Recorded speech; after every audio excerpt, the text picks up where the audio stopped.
This video is going to focus a little bit on fiscal policy, what it is, who does it, and how it can basically be used by the government to deal with like periods of like financial problems in this country when the economy is not doing well.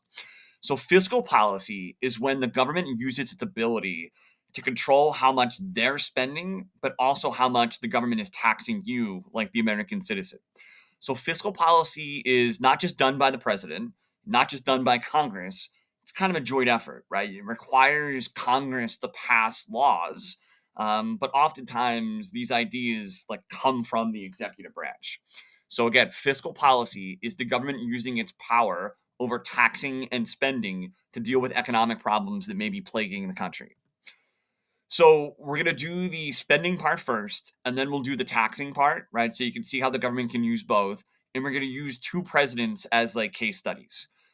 So the spending part. Some presidents believe in what's called Keynesian economic theory. It's pronounced Keynesian, right? And it's named after an economist named John Maynard Keynes.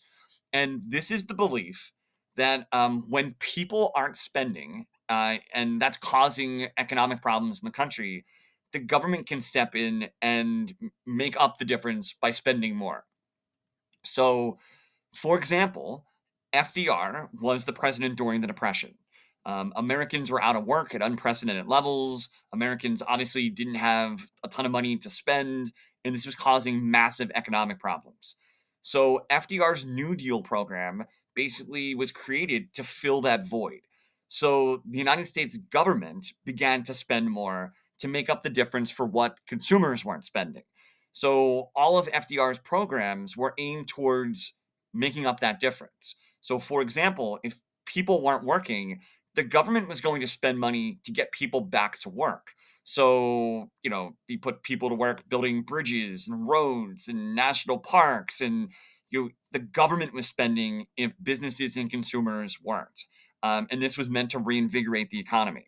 A more recent example, if you think about the economic problems that came about as a result of like all the COVID shutdowns, people were out of work, businesses were struggling. So what did the government do? They basically spent to try and reinvigorate a sluggish economy by sending people those like stimulus checks. And the point of the stimulus checks was to basically go spend them, right? Consumers weren't spending, so here's money, go spend it. It is a short-term solution. The negative is obviously there are repercussions for our overall debt when the government is spending, spending, spending. On the taxation side, an example of a president and Congress dealing with like taxation stuff, right, to maybe deal with economic issues would be Reagan's trickle down economic like policies. This was the nickname for Reagan's plan to invigorate the economy in the 1980s, in which he basically called for unprecedentedly large tax cuts for the wealthiest Americans. And the thought process behind this is we're going to reduce the amount of taxes the wealthy have to pay, which is a tough sell. If you think of like the regular American public thinking like, what's going on here? Like, why are the wealthy paying less in taxes? Because the idea is that the wealthy will pass along those tax savings to like regular people, right? The benefits will trickle down, hence the name of the economic program. And that if the wealthy are paying less in taxes, maybe those wealthy individuals own businesses. Maybe because they're paying less in taxes, maybe they'll pay their employees more. Maybe they'll open up a new factory and have to employ more people.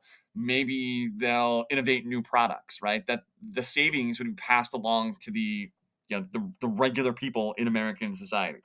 I don't think that's exactly how it played out, but that's kind of the theory behind it.